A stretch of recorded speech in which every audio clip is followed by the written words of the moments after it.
Va, empezamos, si os parece, y seguimos con los temas. Tema 5, memoria y aprendizaje, el desarrollo del aprendizaje. Vamos a ir viendo pues cosas que ya conocemos de sobra, ¿vale? Los sistemas de memoria los hemos estudiado en muchas asignaturas, memoria operativa, funciones ejecutivas, tal, y luego ya más centrados en el desarrollo de la memoria y memoria, conocimiento y educación, que va a ser la última parte donde vamos a hablar de todo esto que sabemos sobre la memoria y tal, pues vamos a hablar un poco de qué poco lo aplicamos realmente en los sistemas educativos que tenemos y en el modelo del sistema educativo, que cada vez va mejorando, pero aún así vamos lento, ¿vale? Entonces, siempre recordad que partimos un poco de la concepción piagetana porque nos ofrece como siempre, una comparativa, una visión, ¿vale? Para Piaget había esos cambios, recordad, estructurales y cualitativos a través de los diferentes estadios por los que uno va pasando, así como va desarrollando, ¿vale? Pero en este campo de la memoria aparecen todo lo que son las psicologías del procesamiento de la información, aquellos modelos que nacen en la revolución cognitiva y que nos hablan y reivindican todo el papel de esas variables internas como mediadoras de la conducta y, por tanto, todo lo que afecta a las diferentes facetas del mundo. Y entonces ahí estamos hablando de cómo se manifiesta un poco esa importancia de estudiar cómo se procesa la información, cómo se recoge la información y cómo se guarda la información, todo lo que sería la memoria. En ese ámbito surge David Clark, que en 1980 nos habla de la estructura, de cómo va cambiando esa estructura con la edad. Para él cree que no cambia esa estructura, que los niños simplemente tienen menos conocimientos, tienen menos experiencia y menos estrategias para poder gestionar todos los procesos que están implicados en la memoria, desde la atención, retención, gestión de información, etcétera. Para él no existen esos cambios, existen unos cambios cualitativos, ¿vale? Y por tanto no habrá esos cambios estructurales que mencionaba Piaget, ¿vale? Por tanto, es importante entender un poco la diferencia de estrategias. Cuando empezamos a hablar de procesamiento de información, empezamos a hablar de esa comparación con el ordenador y, por tanto, la memoria como algo que codifica, almacena, recupera y, por tanto, nos ayuda a responder a los estímulos. Ahí Siegel plantea 4 posibles cambios para explicar esa diferencia entre lo que pasa con la memoria de un niño y lo que pasa con la memoria de un adulto. Uno de ellos son las capacidades básicas superior, ¿vale? Entonces, para él lo que se desarrollaría sería lo llamado como ese hardware, ¿vale? Es decir, siempre la memoria operativa, la capacidad de gestionar la información y no tanto el software, que es todos los procedimientos que utiliza la memoria o todo el material que utiliza la memoria, ¿vale? Luego, un mayor desarrollo siempre de estrategias de memoria. Vamos a hablar de cómo usamos las estrategias para memorizar, ¿vale? Desde la elaboración, la planificación, esas diferentes facetas que nos van a ayudar a estudiar mejor y nos van a dar a llevar a ser más eficaces y tener más flexibilidad a la hora de manejar la información y, por tanto, mejor memoria, ¿vale? Luego, esa cantidad de conocimientos almacenados que van a ser una manera, pues, o para optimizar el conocimiento si partimos de que la memoria va enlazando conocimientos nuevos con conocimientos ya que ya poseemos, ¿vale? Y por último, toda esa capacidad de reflexionar sobre nuestra propia memoria, que es la metacognición y que va a hacer que las personas adultas tengamos más capacidad de autorregular los procesos a la hora de manejar pues toda la información que tenemos. Entra en importancia el concepto de metacognición, es la capacidad de yo saber cómo conozco, de yo saber cómo aprendo, de yo saber cómo recupero la información, cómo la guardo, cómo tal, ¿vale? Entonces ahí tendríamos que también hay una parte de esa metacognición, de ese conocimiento, en nuestro conocimiento, que sería la metamemoria, que sería cómo yo reconozco esos procesos que yo voy usando para retener y también aquellos que tengo para manejar mi propia memoria y lo que pasa dentro y todo el control que vamos a tener encima de ellos. Es comprensible entender que un niño actúa más por intuición y no se para tanto a reflexionar sobre cómo aprende y tal, mientras que los adultos tenemos una capacidad para pararnos por lo menos a saber cómo entendemos algo, cómo lo valoramos, cómo lo guardamos en nuestro cerebro, etcétera, ¿vale? Entonces, los sistemas de memoria los voy a pasar rapidito. Reconocimiento, asociación, hablábamos de aquellos almacenes, ¿vale? Entonces, hay dos teorías o dos posturas, una la de multialmacén, que es la más conocida y que todos habéis estudiado, y la otra que defiende que hay un único sistema de memoria, ¿vale? Entonces, a finales del siglo XIX aparecen esos modelos explicativos, tenemos William James que habla de esa memoria inmediata o memoria a largo plazo, hablan de características estructurales diferentes de cada uno de esos diferentes almacenes a partir de el modelo de Atkinson y Shiffrin, que es el multialmacén, que vosotros ya conocéis. Lo paso rápido porque luego si no, no llego al final y esto lo sabéis. La memoria tiene 3 almacenes o 3 sistemas, memoria sensorial, memoria a corto plazo y memoria a largo plazo, ¿vale? Entonces ahí tendríamos una estructura multisistémica de la memoria donde cada uno tendría un mejor función, carácter funcional que iría aumentando. Memoria sensorial retiene la impresión de manera fugaz, rápidamente, en una fracción de segundo y puede, pues, puede registrar mucha información, pero el almacén donde empezaría a entrar sería la memoria a corto plazo, que tendría esa pequeña cantidad de información que puede almacenar, recordad el número 7 más menos 2, número mágico de unidades, ¿vale? Y por poco tiempo, máximo 20 segundos. Si esa memoria que era ese almacén a corto plazo, lo pasamos al modelo donde ya empezamos a hablar de que esa memoria está trabajando, estamos hablando de la memoria operativa. Esa memoria operativa habla de ya trabajo de almacenamiento y procesamiento de la información para que pueda pasar a lo que sería la memoria a largo plazo. Si la memoria operativa no actúa sobre la información que nos lleva de la memoria sensorial, pues esa información pasaría de largo y no se retendría, mientras que tenemos ese papel importante de la memoria operativa en todo lo que se trata de procesos cognitivos o tareas cognitivas complejas. Memoria a largo plazo, nuestro almacén enorme donde retiene la información de manera permanente y una vez retenida, pues ya se puede recuperar. También recuerda que se han siempre hecho las diferencias entre la memoria procedimental, esa que tiene que ver con hábitos o cosas que vamos a aprender a hacer y que luego tenemos la sensación de que hacemos sin pensar, que sería esa memoria implícita, que parece que nosotros no nos damos cuenta de cómo conducimos, de cómo escribimos, tal, pero todo eso lo hemos aprendido a base de ejercitarnos y se ha quedado como memoria, ¿vale? Y luego la memoria declarativa, que sería todo aquello que incluye información. Recordad que tenemos la semántica y la episódica y ahí dentro estaría pues la información que hemos aprendido, nuestra experiencia vital, etcétera. Esa sería lo que dentro de la clasificación como memoria explícita porque hay una recopilación y recuperación de datos conscientes. Pensamos en París, pensamos en nuestro libro de psicología del desarrollo, lo que estamos estudiando, tal, pues todo eso es una memoria explícita, ¿vale? Y luego, esa memoria a largo plazo, recordad que se dividía en 2 almacenes, memoria semántica y memoria episódica. La memoria semántica era la relativa a representación de significados y relaciones conceptuales, es decir, lo que aprendemos en base a una educación, a lectura, tal, y la memoria episódica estaría dentro de nuestra vivencia. Por lo tanto, está situada a nivel espacio-temporal y es la que organiza todo nuestro bagaje de personal, histórico y tal, ¿vale?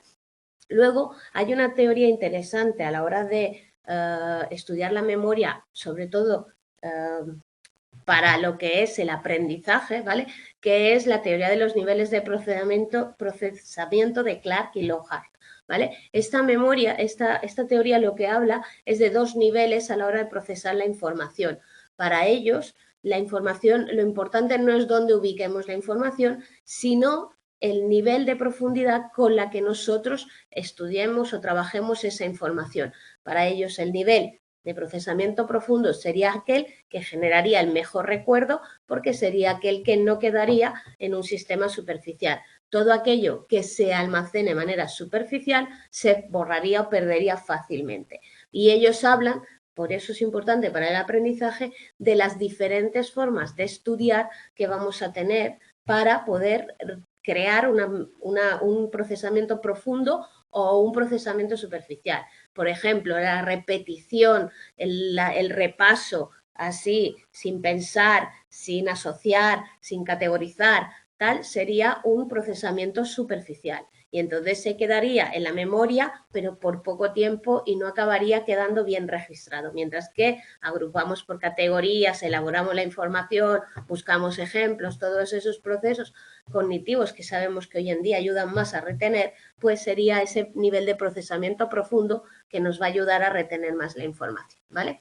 La memoria operativa fue inicialmente conocida como la memoria a corto plazo, ¿vale? Que era como un almacén que estaba en medio de la memoria sensorial y de la memoria a largo plazo, pero empezaron a estudiar en profundidad por el tema de qué pasa ahí dentro, porque si en esa memoria no hace nada, pues no pasaría esa información a otro almacén, no estaría el por qué una información sí pasa, por qué otra, por qué tal, ¿vale? Y entonces empezamos a hablar de esa codificación, que es como nosotros transformamos lo que es la información estimular en una información que luego vamos a meter en la memoria a largo plazo y por tanto va a quedar más guardada, ¿vale? Y ahí también está esa interpretación, es decir, recordad que nosotros no solo almacenamos cosas sin sentido, sino que les buscamos un sentido y por tanto le damos una interpretación a las cosas que tenemos que almacenar, ¿vale?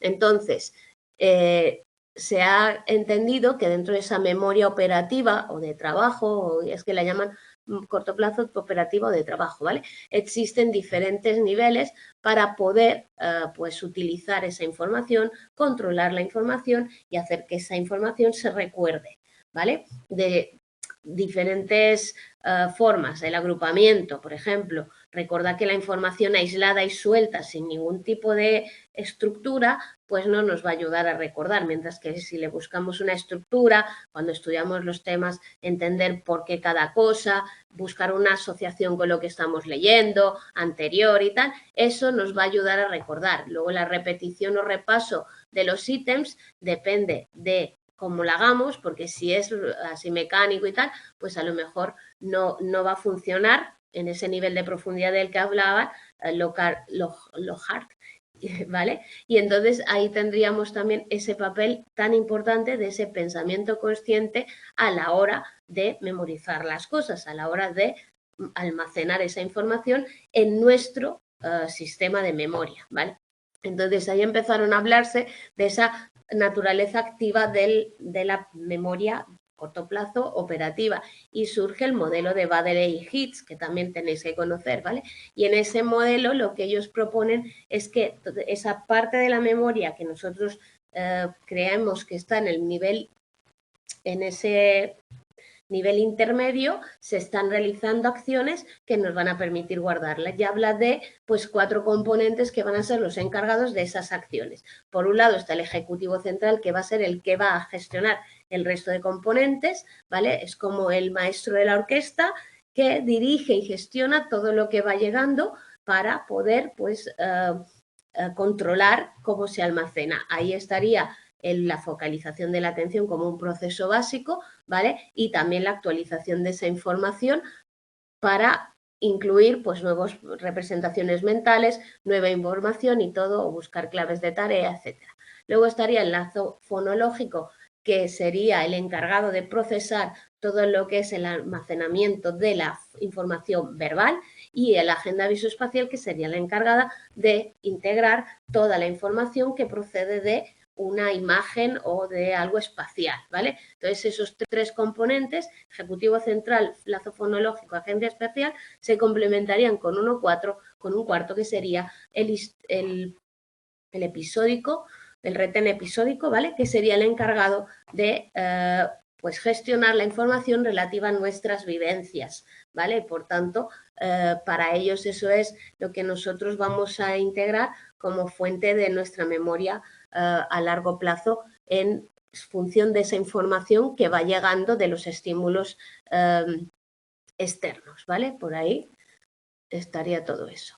Entonces vienen aquellos que han criticado esta propuesta de multi-almacén y proponen un único modelo, un único sistema unitario, ¿vale? En los cuales simplemente estaríamos hablando de diferentes grados o niveles de activación de la información que contiene esa memoria, ¿vale?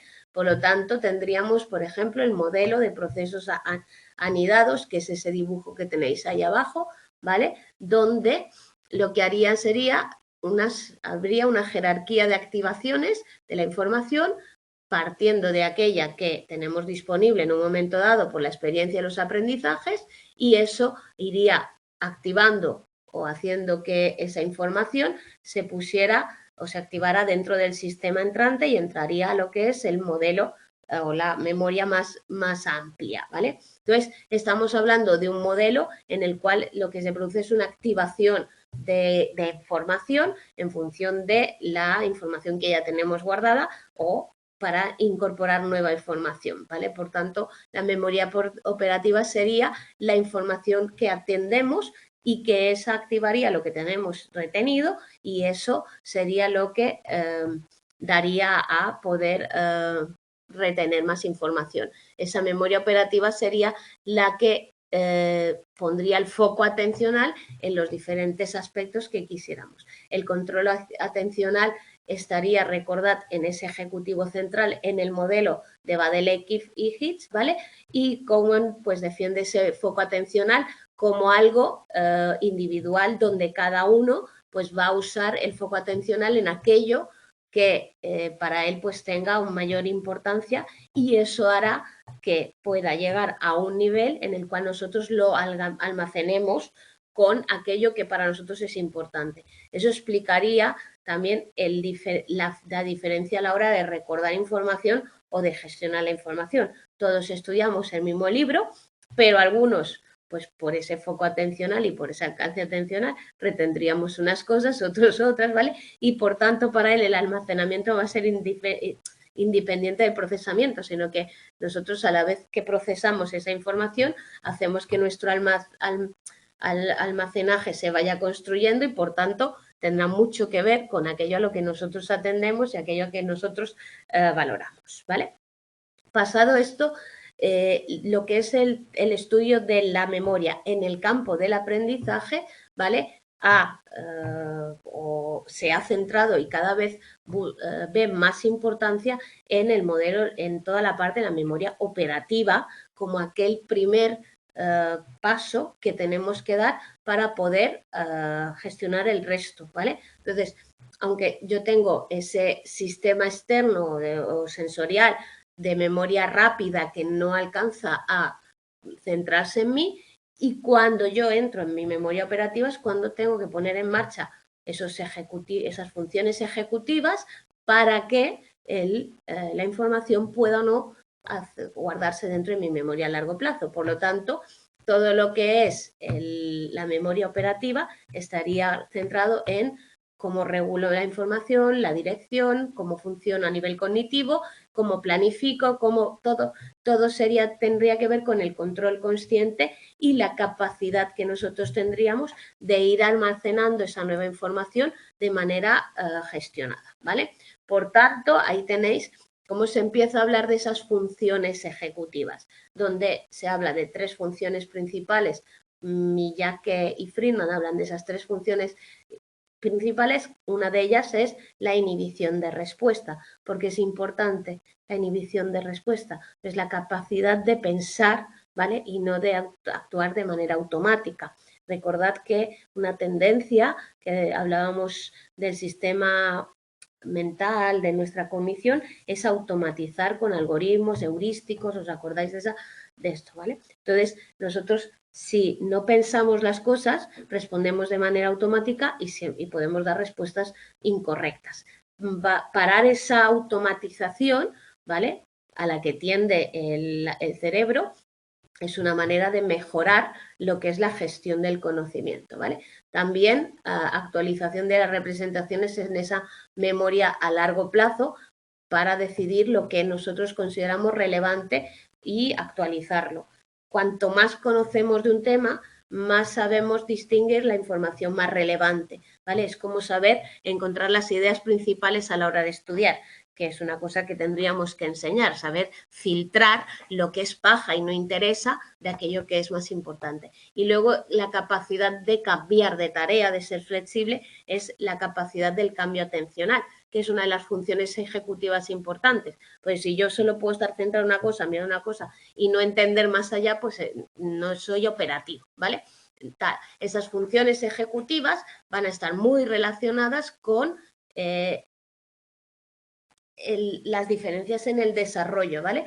Porque se empiezan parece que durante la infancia o el preescolar están todas como más unidas y que se van diferenciando durante la adolescencia, ¿vale? Entonces, los procesos ejecutivos de carácter más básico están relacionados con esa actividad atencional, a que prestamos atención, pero tienen que completarse con otros que permitan, pues, manejar esa información y rendir a niveles más complejos. Eso, si pensáis en un niño pequeño que se centra en lo que ve, en lo que hace y tal, no le da más allá con un adulto que está estudiando, que maneja la información que ya tiene, que organiza, reorganiza y tal, ¿vale? Entonces, ahí tenéis también, Diamond habla de 3 principales y volvemos al control de la inhibición, ¿vale? Es decir, ser capaz de dejar de hacer o seleccionar, ¿vale? La flexibilidad cognitiva, también esa capacidad de nosotros dar un giro y prestar atención a otras cosas,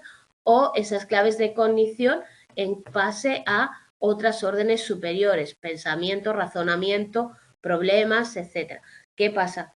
Lo que decíamos, si nosotros la información la manejamos a nivel superficial y no razonamos sobre ella o no le vemos una aplicación o no pensamos sobre esa información, no la retendremos, sino que simplemente le daremos vueltas, como repetir como un lorito, y no tendrá por qué quedar a nivel profundo, ¿vale? Por lo tanto, el ejemplo siempre es, uno lee un texto y lo lee por encima, a uno lee un texto y va pensando en lo que él ya sabe, en de qué va, en de qué habla y tal, y eso haría que mejoráramos ese procesamiento de la información, ¿vale?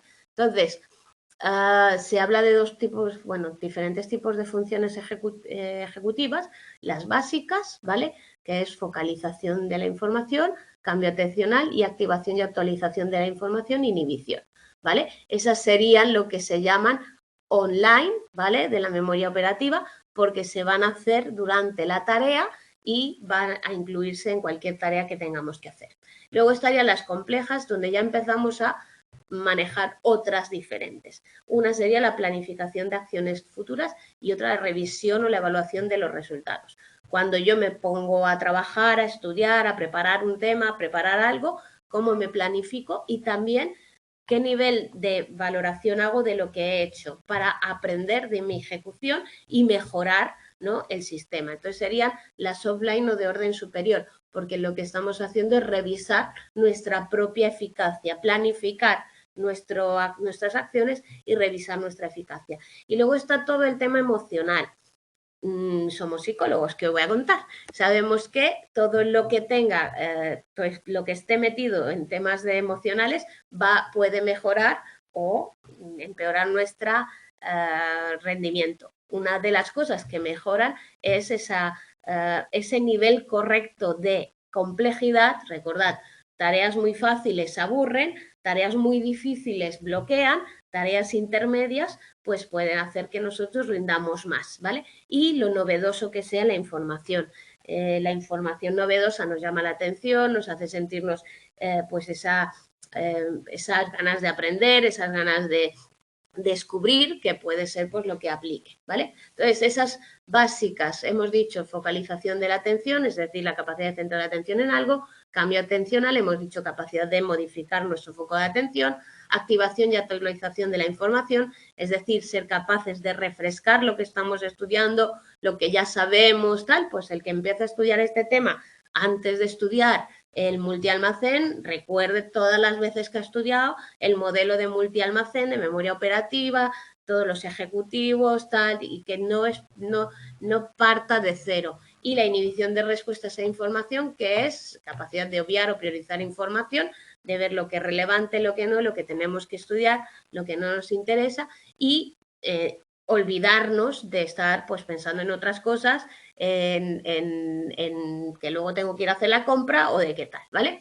Y luego todo eso va acompañado de esa parte que hemos dicho del control autorregulatorio o ese ejecutivo, es decir, ser capaces de planificar antes de empezar a estudiar, organizar nuestro trabajo, identificar qué vamos a aprender, atender voluntariamente a lo que vamos a aprender y seleccionar cómo vamos a trabajar nosotros ese recuerdo de la información. Durante todo el proceso de aprendizaje, estudio, podemos meter lo que queráis aquí, tomar conciencia de lo que estamos haciendo y de si vamos progresando adecuadamente, darnos cuenta, revisar si no nos está funcionando. Es decir, el día que uno lee y dice, uy, no me estoy enterando de lo que estoy leyendo, pues a lo mejor le va mejor ponerse a hacer esquemas o dibujitos o tal, o empezar a relacionar la información con lo que sea, ¿vale? Cambiar ese foco atencional también entre tareas y administrar el tiempo de trabajo, ¿vale? Porque también es una cuestión importante, en parte por el agobio emocional y en parte porque si estoy dedicando 2 horas a intentar aprenderme algo, a lo mejor no estoy haciendo un buen trabajo a la hora de aprenderlo, ¿vale? Entonces todo eso también. Y después de realizar esa tarea de aprendizaje, es interesante supervisar. A ver, ¿cómo me ha ido? ¿Lo he entendido? ¿No lo he entendido? ¿Me convendría hacer otro sistema? ¿Buscar otra manera de estudiar? Tal, ¿vale? Claro, esa reflexión metacognitiva de lo que estamos hablando es importante y entenderéis que cuando uno trabaja, por ejemplo, en el ámbito de la orientación, los alumnos vienen con un sistema de estudio y ellos se empeñan en que ese es el sistema de estudio y de que no pueden cambiarlo, ¿vale? Cuando les empiezas a explicar cosas y empiezas a cambiar, ellos lo van metiendo, pero les cuesta, ¿vale? Todos tenemos como esa historia de a mí me va bien estudiar así, yo si no estudio así no aprendo, yo tengo que hacerlo así. Claro, a la hora de estudiar, si nosotros no podemos manejar todas esas variables de las que estamos hablando, que sabemos que ahora intervienen, pues no mejoraremos, ¿vale? Entonces, también las limitaciones de esas funciones ejecutivas pueden también dificultar el aprendizaje y, por tanto, van a formar parte de esos problemas que vamos a encontrar en niños que les cuesta el estudio, ¿vale? Sobre todo el tema de la velocidad de procesamiento, la capacidad de fijación de la atención, ¿vale? Y todas esas funciones de comprensión, razonamiento, inteligencia general, etcétera, van a estar participando, pero la memoria operativa se ha detectado como un factor importante en el conjunto del desarrollo a la hora en el conjunto del aprendizaje, ¿vale? Y entonces, ¿cómo se va desarrollando la memoria? Según los estudiosos. Bueno, ahí tenemos que el constructo de la memoria operativa se ha revelado como esa parte fundamental que ya decíamos hace un momento, ¿vale? Y aparte de la maduración biológica, que sabemos que está y que no vamos a negar en ningún momento, ¿vale? También hay que entender cómo va aumentando esa capacidad de regular y utilizar los recursos, ¿vale? Lo que decíamos, no es lo mismo un niño de 4 años que empieza a aprender, pero que no tiene esa capacidad de ninguna manera de centrar la información, la atención y tal, que habrá que enseñarle a uno un poco más mayor que va a ir aprendiendo a aplicar ese control atencional, ¿vale? Entonces parece esa idea es que la capacidad estructural no aumenta, sino en la forma de funcionar a la hora de estudiar y cómo lo aplicamos, ¿vale? Entonces, sería planteamiento que defiende esa semejanza entre las estructuras de niños y adultos y las otras variables que influyen y que son diferentes entre niños y adultos. Esas otras variables serían la rapidez del acceso a la información y la velocidad general de procesamiento. Claro, si yo tengo mucha información en mi mente y la he ido estudiando y la he ido revisando y tal, pues tengo acceso a mayor información, mayor nivel de conocimiento y por tanto todo me parecerá más familiar y será más fácil para mí poder procesar, ¿vale? Y por lo tanto seré más rápido procesando la información. Luego, las competencias ejecutivas y metacognitivas, lo que hablábamos, un adulto se parará a pensar si lo que está haciendo le ha ido bien o no, se parará a reflexionar sobre el grado de rendimiento que está obteniendo de su tarea de estudio o aprendizaje y por tanto podrá aprender y revisarla. Un niño muy probablemente no se parará a hacer ese análisis a no ser que le vayamos enseñando en ese sentido, ¿vale? Por lo tanto, la memoria y procesos básicos, ese desarrollo temprano, hemos empezado, ¿vale? Y hemos visto que se está estudiando cada vez más la forma en que los niños o los niños pequeños, ¿vale? Los preescolares y los niños de 0 a 3 años van mejorando, ¿vale? Esa capacidad de memorizar. Hemos utilizado, recordad, habilidades de reconocimiento y asociación de estímulos, ¿no? Cuando el bebé se para más tiempo mirando una cosa, es que la reconoce, cuando se harta de ella ya no tiene atractivo, probablemente se haya habituado, todo eso que hemos ido viendo en los diferentes temas, ¿vale? A partir del primer año, recordad que empezamos a tener investigaciones que hablan de esa imitación diferida, que es la capacidad que el niño tiene de retener información, ¿vale? Y a partir de ahí empezar a entender cómo el niño puede ir organizando y estructurando esos estímulos que recibe, pues con los diferentes sistemas que hemos visto. El reconocimiento de estímulos, cuando uno ya mete un estímulo en la cabeza, los bebés se habitúan a ese estímulo y por tanto el niño se acordará de ese estímulo, lo irá reteniendo porque no le genera esa novedad atencional, ¿vale? Ahí acordaros que estudiábamos eso de los niños pequeños que estaban, lo que sabíamos era que si un estímulo era nuevo y les gustaba, lo miraban, si el estímulo ya era repetido y cuando ellos ya se habituaban, pues dejaban de mirarlo, ¿vale? Entonces ahí tenéis ese estudio de niños lo de niños 2 meses, de habituación, ¿vale? Los niños entre 3 y 5 años no parecen tener una diferencia significativa, ¿vale? Tienen esas habilidades de reconocimiento, ¿vale? Pero simplemente todavía no parece que exista mucha diferencia con relación a lo que sabemos de los bebés. Y luego, a partir de ahí, empezamos a esa otra habilidad que sería la de asociar estímulos y respuestas. Claro, unir condicionamiento clásico, condicionamiento operante, acordaros, unir dos estímulos y recordar que van juntos, pues lo podemos llamar una tarea asociativa, pero al fin y al cabo están dentro de la memoria, ¿no? Estamos guardando y por tanto una primera memoria también que es que el niño va uniendo, o sea, primero sé que si pasa esto, luego hago esto, pasa lo otro, ¿no? Y a partir de ahí pues se asocian y cómo se recuperan o se mantienen esas conductas. Vale, luego Reve y Collet ya hablan de esa memoria a largo plazo de los niños, ellos hablan que ya tienen respuestas aprendidas en 2 meses, en 6 meses ya tenían un periodo de retención largo, o sea, se acordaban de cosas de 6 semanas, ¿vale? La memoria es muy susceptible a los efectos de la interferencia, es decir, un niño pequeño, en un momento dado, si pasa otra cosa o si viene un estímulo tal, pues fácilmente puede perder toda esa información que nosotros damos por hecho que tiene retenida, ¿vale? Porque estaríamos entendiendo que se desdibuja esa información y se olvida porque entra otra, ¿no? Y que es la que en ese momento pues llama la atención o lo hace estar más atento o más fijar más la atención en algo nuevo, ¿vale? Recordad que la imitación diferida es la primera prueba que tenemos de reproducir una conducta donde tras cierto tiempo que se vio hace tiempo, ¿vale?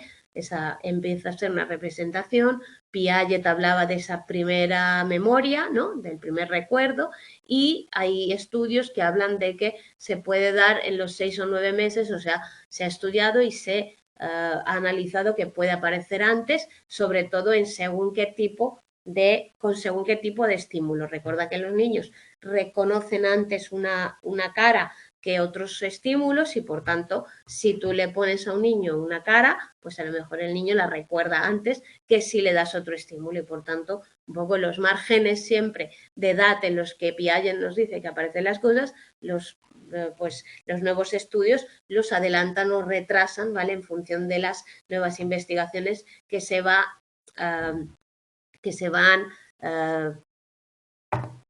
consiguiendo, ¿vale? Entonces, la memoria, el sistema se va haciendo más maduro y, por tanto, va a ir mejorando en lo que es importante, que es la organización del conocimiento. Ahí entraría todo el tema de la memoria operativa. La memoria operativa, recordad que es paradójica en el sentido de que tiene una capacidad limitada, con mucha información y tiene poco tiempo para coger esa información. Por lo tanto, nuestra memoria a la hora de retener la información es relativamente lenta o relativamente poco capaz. Sin embargo, luego es capaz de retener mucha información cuando esa información se ha trasladado a lo que es la memoria a largo plazo. Entonces, esas características del sistema suelen ser estables y suelen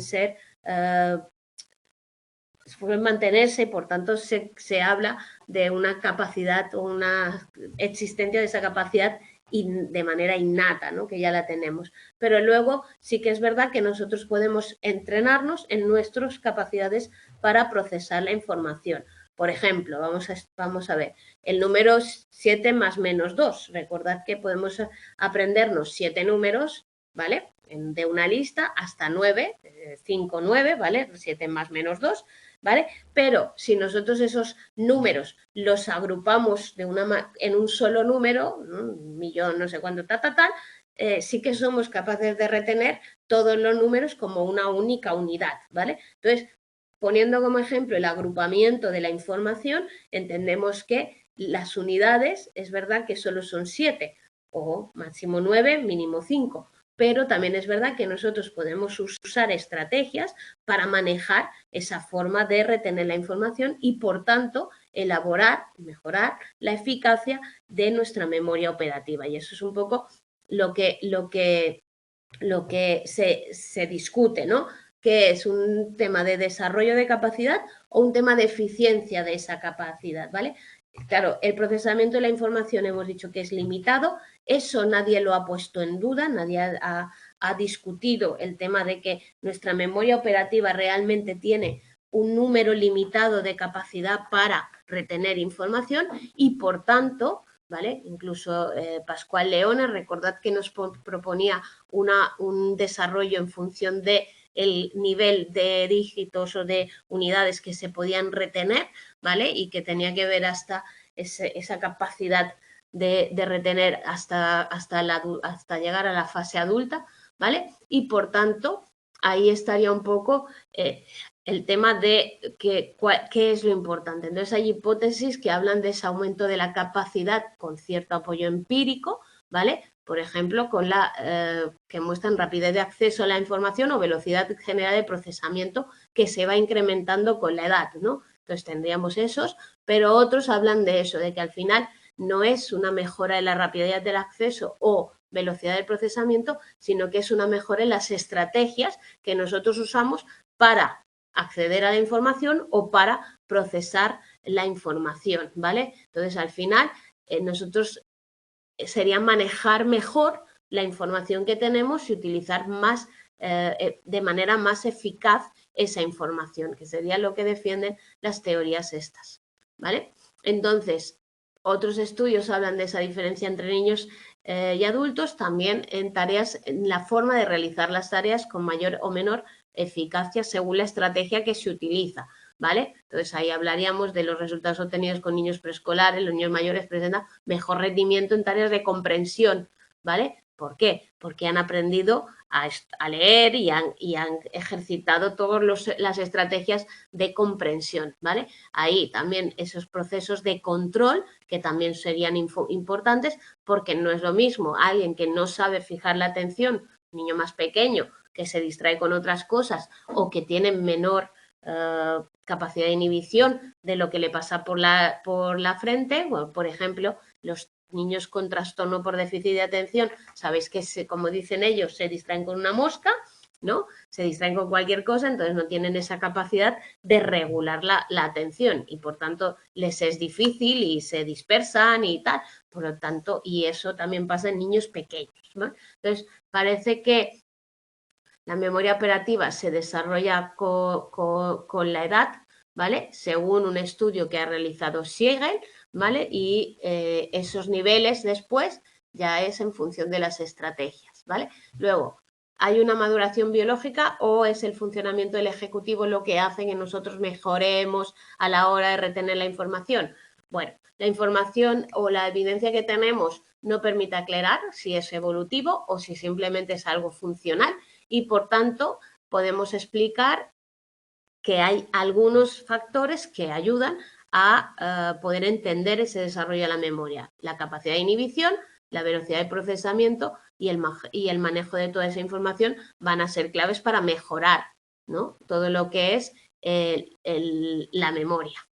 Y luego también hay un consenso en que hay funciones ejecutivas que en cierta manera se van desarrollando porque existe una modificación anatómico-fisiológica de todas esas centros frontales, ¿vale? Recordad que hasta la adolescencia se va produciendo la mielinización, se van desarrollando sistemas, ¿vale? Y que no llegamos, o sea, no hemos terminado de construir o de cerrar el proceso de desarrollo cerebral nunca, con la plasticidad neuronal y con tal, y por tanto todo eso está pues en desarrollo y tiene que estar afectando. Por lo tanto, todo lo que es ese nivel de capacidad pues estaría ligado a esas condiciones de plasticidad que tienen los diferentes sistemas y esos periodos críticos o sensibles que, como recordáis, son esos momentos en los cuales la adquisición de determinadas habilidades o destrezas es más fácil, ¿vale? Y más probable que se dé que sí se retrasan. Eso lo veíamos en lenguaje cuando estudiábamos el año pasado, en desarrollo 1, ¿vale? Que veíamos que el lenguaje, si se aprende en la edad correspondiente, se puede aprender de manera fácil, rápida y tal. Si no se aprende en ese periodo, que en los adultos se habla más de periodo, perdón, en los hombres, en el ser humano, se habla más de periodo sensible que de periodo crítico, pues la forma de adquirir ese desarrollo va a ser más lento o más dificultoso y no se acabará de manejar del todo. Pero crítico el periodo, sabéis que no se acepta dentro de lo que es el ser humano, ¿vale? Otras especies sí que pueden tenerlo, ¿vale? Entonces, no todas las funciones ejecutivas se van a desarrollar en el mismo momento, se pueden ir produciendo a partir de los 3 años, a los 4 o 5 años ya tendríamos más factores y a los 6 años ya parecería que esas funciones ejecutivas se van especializando de manera gradual y podemos empezar a hablar de eso. Ahí tenéis diferentes edades, por ejemplo, a los 5 años ya habría esa inhibición, ¿vale? La inhibición atencional. Luego empezarían a desarrollarse también la memoria operativa a partir de la preadolescencia. La flexibilidad cognitiva empezaría a partir de los 3 años, aunque hasta la adolescencia, ¿vale? Y yo os diría que todas es hasta la adolescencia, ¿vale? Si veis un poco, al final casi todas aparecen en ese final de desarrollo de la parte del córtex y de todo lo que se va dando biológicamente en el cerebro, ¿vale? Luego, estrategias. Sería algo crucial aplicar estrategias de memoria, ¿no? Esas actividades que nos ayudarían a mejorar nuestro rendimiento de la memoria.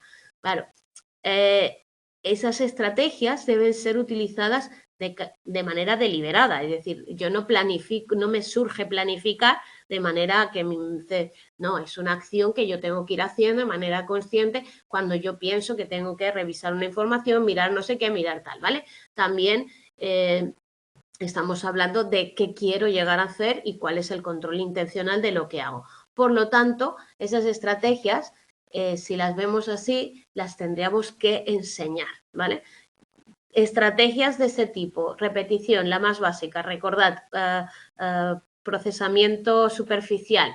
En ese momento estamos simplemente reteniendo información, dándole vueltas, ¿vale? Pero esa información no tiene por qué llegar a la memoria a largo plazo, o sí, dependiendo, ¿vale? Organización, siempre. Cuanto más organice la información, más la conecte con otra información, más la estructure, tal, más probable es que esa información pase a la memoria a largo plazo.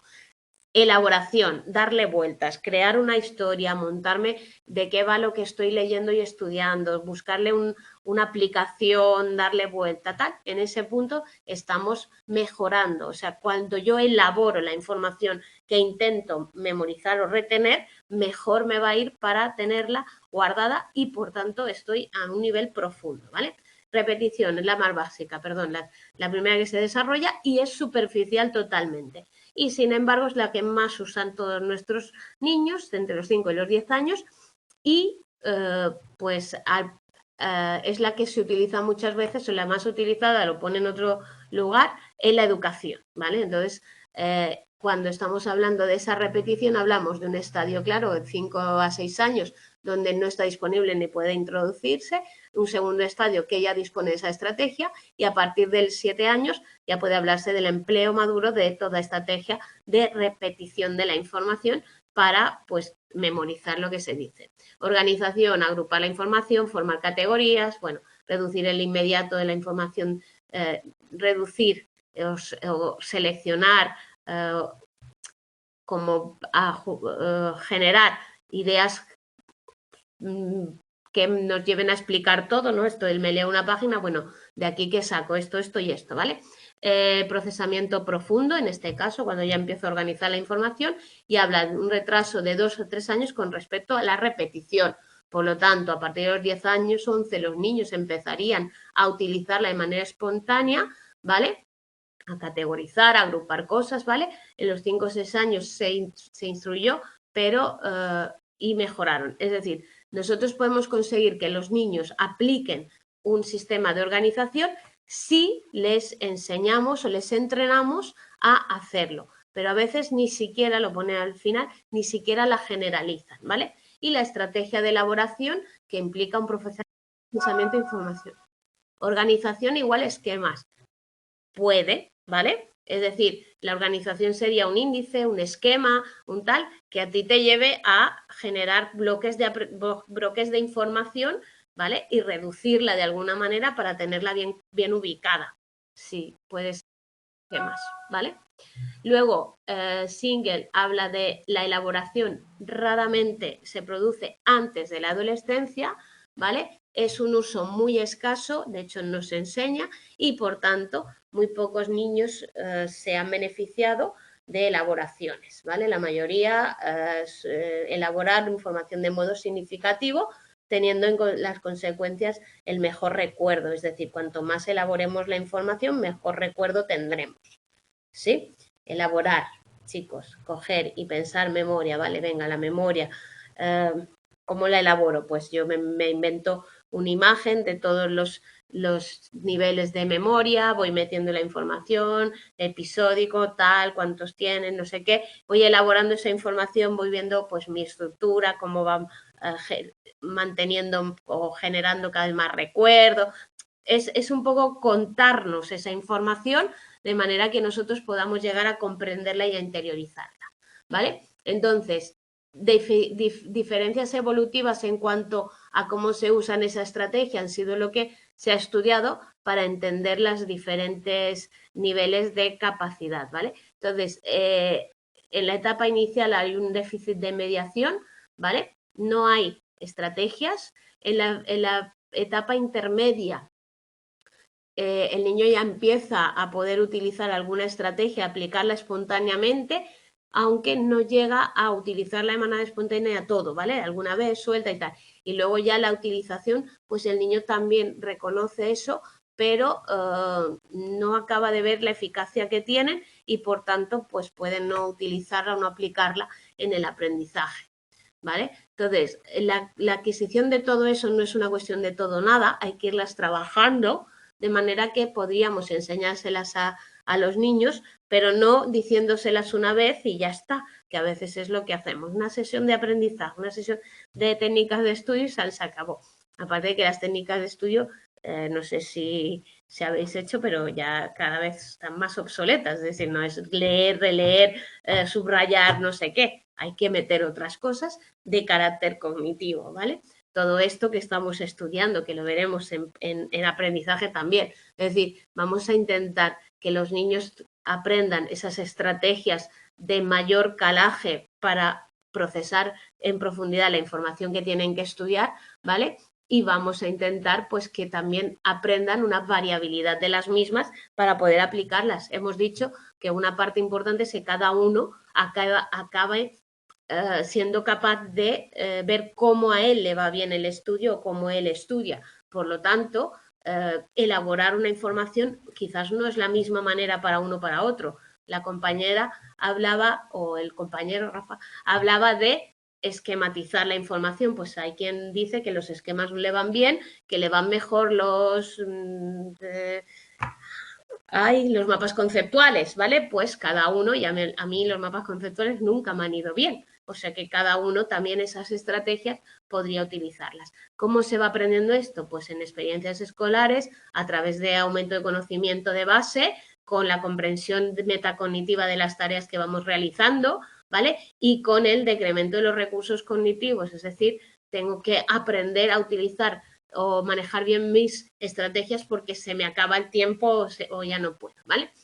Entonces, podemos decir, para así ya terminar, que ya no me queda mucho tiempo, que la memoria es conocimiento, ¿vale? Que nosotros vamos a tener mayor capacidad de recordar o aprender según el grado de familiaridad que tengamos, ¿vale? Entonces, la memoria infantil va a funcionar mejor con cosas fáciles, simples y tal, y luego iremos aumentando esa velocidad de procesamiento y mejoraremos. ¿Qué influye en todo eso? La accesibilidad a elementos, el establecimiento de relaciones y toda la aplicación deliberada de estrategias, ¿vale? Que permitan al niño pues manejar esa información, pero siendo consciente de que tiene que aplicar. No puede esperar que leyendo, esto pasa muchísimo y cada vez, y yo lo encuentro cada vez en más niños mayores, como diría, ¿no? Los adolescentes o los estudiantes de formación profesional o tal, que dices, es que volvéis a hacer lo mismo, repetís y repetís y luego no os acordáis de nada.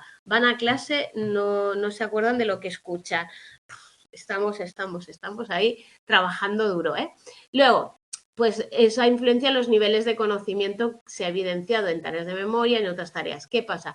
No es lo mismo que yo haya estudiado de manera superficial muchos años y por tanto mi nivel de conocimiento, por mucho que yo haya estudiado, no lo haya adquirido en profundidad y por tanto como novato no voy a poder aprender, mientras que si ya llevo muchos años estudiando, llevo muchos tal, he recogido esa información y la he asimilado de manera correcta y profunda, pues mira mejor. Entonces, diferencias entre novatos y expertos.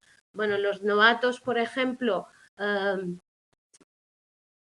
pues ahí tenéis la capacidad de memorizar entre los adultos novatos y los niños expertos, reflejaba esa paralela en el complejo de juego. Están hablando del ajedrez y de cómo se entrenaban a niños y adultos, ¿vale? En el juego del ajedrez, ¿vale? Los expertos podían codificar y manejar mejor, memorizar mejor todas las posiciones en un juego de ajedrez, ¿vale? Entonces ahí tendríamos la influencia y la amplitud del conocimiento como explicación del desarrollo. Es decir, cuanto más conozco de algo, mejor tengo o mejor se me desarrolla la capacidad de memoria, ¿vale? Entonces no está claro cómo podría funcionar, pero sí es verdad que a medida que uno tiene más conocimiento y más organizado y lo sabe usar mejor, pues también tienen más facilidad para integrar nuevos conocimientos y almacenar el conocimiento, con lo cual ahí tendríamos un poco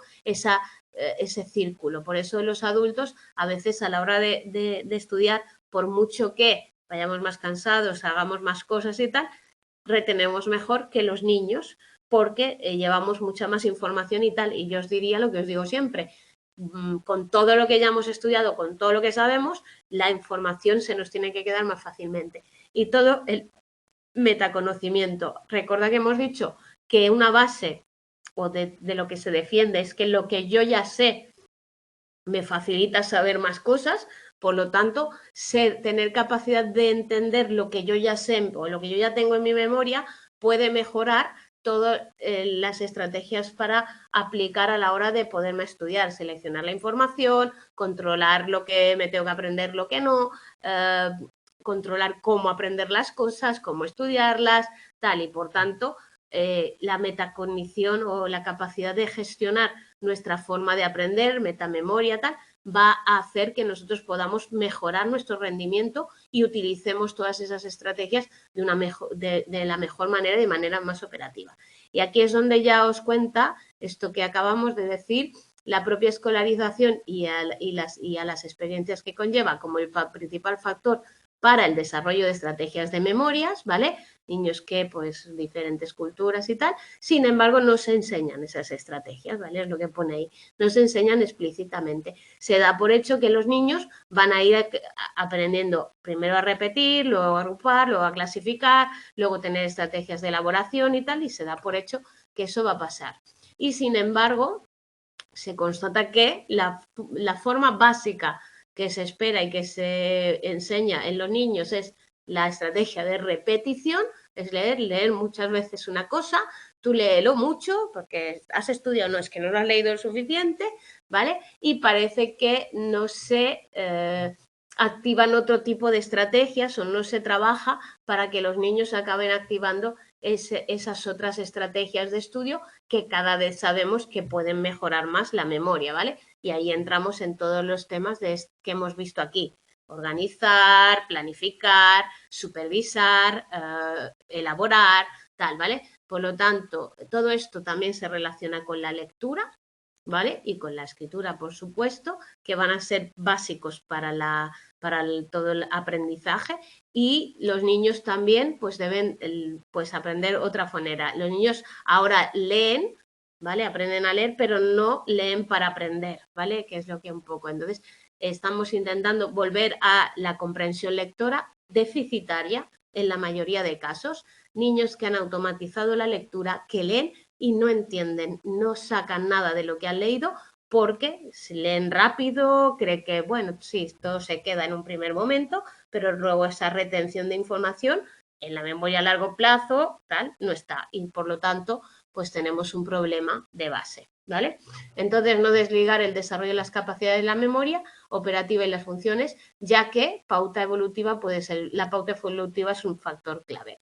Hay que entender que la memoria operativa de los estudiantes la limitarán si no tienen habilidades de comprensión, de razonamiento, es decir, si no piensan cuando se pongan a ver un texto, a analizarlo tal, se quedan mirando, no lo captan y por tanto no lo retienen. Bueno, en general, hoy en día,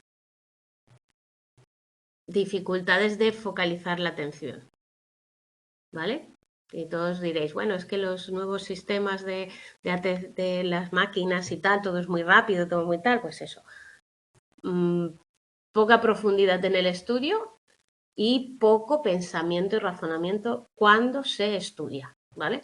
Entonces, yo tomaría nota de esto, lo veremos luego cuando estudiemos aquí, ¿vale? Cuando estudiemos, gracias, me alegro, menos mal, cuando estudiemos aprendizaje veremos, y yo os diría que si os vais a dedicar al área de educación con niños y estudio y tal, que os acordéis de esas estrategias y que no hagáis lo típico de solo haz esto o tal. Por ejemplo, el caso de esquemas. Yo no me meto con nadie, pero niños que van a a repaso a que les hagan esquemas del tema para ellos luego volver a leerlo. Y tú dices, no, hombre, enséñale cómo poner, cómo hacer un esquema para aprender, ¿vale? Bueno, perdón, que me lío. Esto es memoria, esto es lo que hemos visto. La semana que viene el tema 6. Y nada, nos vemos el lunes que viene, ¿vale? Gracias a todos, feliz semana, nos vemos. Adiós.